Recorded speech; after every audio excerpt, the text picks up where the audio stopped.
नमस्कार, मैं चंदन स्वप्निल।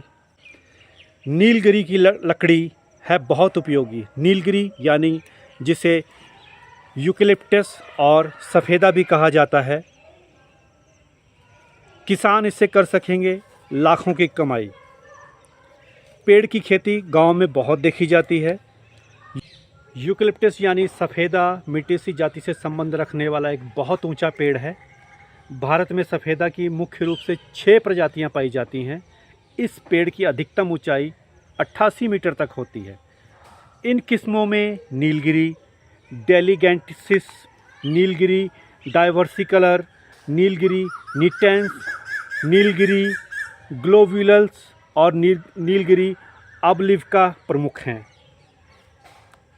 भारत में नीलगिरी की खेती मुख्य रूप से पंजाब, आंध्र प्रदेश, बिहार, हरियाणा, गोवा, गुजरात, मध्य प्रदेश, केरल, महाराष्ट्र, पश्चिम बंगाल, उत्तर प्रदेश, तमिलनाडु और कर्नाटक में होती है।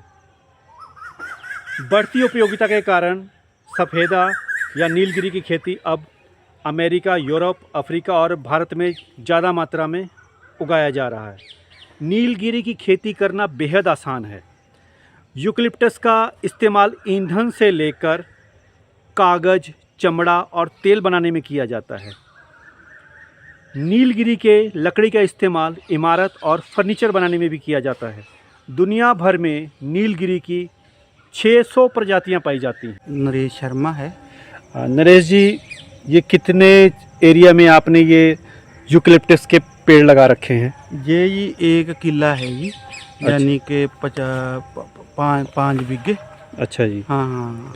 कितने पेड़ होंगे इस पे? ये 1300 पेड़ है जी। 1300। आपने ये पेड़ कब लगाए थे? 3 साल हो गए। 3 साल। तीन साल में ये इतने लंबे हो गए? कितने फुट लंबे होंगे ये? लंबे तो ये 11-12 फुट हो गए होने हैं सर। मुझे लगता है ये कम से कम 30 फुट से ऊपर है। 30 है? हाँ जी, हाँ जी। होंगे सर, 30 फुट होंगे। कभी मिला नहीं जी। तो आपने सबसे पहले इसके बीज लगाए थे? कैसे खेती इसकी शुरुआत की? आपको खेती के बारे में बताया किसने? सर हमने, हमारे गांव का एक जीवन है, खेती विभाग में। क्या नाम है आपके गांव का? जसोवाल जी। अच्छा जी। बासु रोड पटियाला पे। वो खेती बाड़ी, इसमें जो बागवानी विभाग है इसमें काम करता है। ठीक है। हम भी खेती करते हैं जी। जी। फिर हमने कहा जी फसल, पानी तो है नहीं जी, मोटर जी भी, कोई फसल तो होती नहीं है जी। बीच से नने सफेदा ला देते हैं, नन तो वातावरण आ जाए, वातावरण बढ़िया रहेगा जी, एन साफ सुथरा जी। दूसरा नंबर जी, बेलन से ला देते हैं, बढ़िया चलो पल जाएगा जी। जी। तो आपको क्या लगता है कि इससे कितना फ़ायदा होता है? जब आप इसकी बीज की कलम की तैयारी करते, कितने दिन लगते हैं इसके खेत की तैयारी करने में?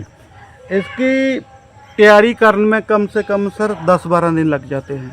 अच्छा जी। बाबू कैन पद्धर करके जी, खाड़ा बना के फिर सारा एक सार सेट करके लाते हैं।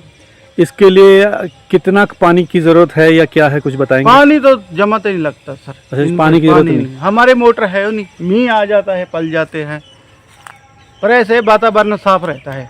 हम तो आपने जब ये पेड़ लगाए थे, हाँ जी, तब आपको कितना खर्चा आया था इसको लगाने में? खर्चा तो बहुत आ गया था सर। फिर भी अंदाजा? इस पे खर्चा तो 70-80 हज़ार रुपया आ गया था होना जी। लाख रुपये के लगे आ गया होना जी। अच्छा, लाख रुपए के आसपास आ गया था। हाँ। अब जब आप इसको बेचने जाएंगे तो इससे कितनी कमाई होगी आपको? हम नहीं बेचते सर इसको। आपने जब भविष्य में बेचना होगा तो कितने की कमाई होगी आपको इससे? बेचने के 2-3 उरे बाजी सब्जी लाने थी, जो जामने बढ़ाई थी, जामने नहीं होती हैं जी, सारी 5 हज़ार में बिकी। चलिए, जामुन और सफ़ेदा में फ़र्क ये है कि आपने अगर इसको 1 लाख रुपए में खर्च किया तो इससे आपकी खेती की जो कम से कम अगले 2-3 साल में इससे आप 50 से 60 लाख रुपए कमा सकते हैं। ठीक है जी। और इसकी लकड़ी प्रति किलो 400 रुपये किलो बिकती है। अच्छा अच्छा अच्छा। ये आपको पता होना चाहिए। और इस पेड़ का और किस चीज़ में इस्तेमाल होता है? इसकी सर कोई चीज़ जैसे अपने चालियाँ बनती हैं, लंबे लंबे वो नहीं बनते हैं जी सर जी, जैसे अपने पेड़ें होती हैं जी, जैसे कोई सफेदे की गांठें जगूठें लकड़ की जी, ऐसी चीज़ें बनती हैं जी। ठीक है। और इससे कागज़, चमड़ा और तेल भी बनाया जा सकता है? यस सर, बनता है। ठीक है, ठीक है।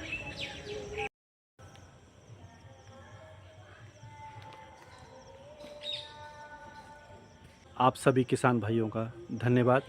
हमारे चैनल को सब्सक्राइब करना ना भूलें।